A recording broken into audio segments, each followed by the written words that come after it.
Ak sa stane, že je vášmu spolužiakovi zle, snažte sa pri ňom stále stáť, lebo neviete, či nestratí vedomie. Keby vedomie stratil, snažte sa zmierniť pád, pretože pri páde môže dôjsť k zraneniu. Naša pacientka stratila vedomie a jej spolužiak bežal po pomoc, pretože nevedel, čo má robiť. Pacientka sa prebrala a preto záchranári začali s ňou hneď komunikovať a zodvihli jej nohy. Nohy je potrebné zodvihnúť minimálne o 30 cm. V každom prípade je potrebné pri stálej komunikácii urobiť druhotné vyšetrenie, či pri páde nedošlo k inému zraneniu. Popri komunikácii záchranári zistili, že išlo o stratu vedomia zo strachu a vypätia.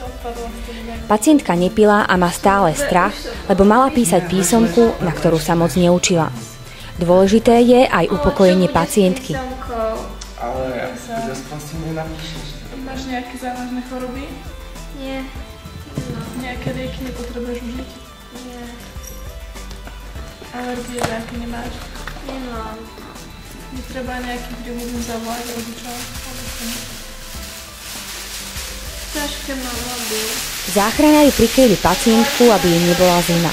Stále ostávajú pri nej a keď sa bude cítiť zotavená, môže sa postupne posadiť. Pri opätovnom zhoršení stavu je dobré zavolať rýchlu zdravotnú službu na čísle 112.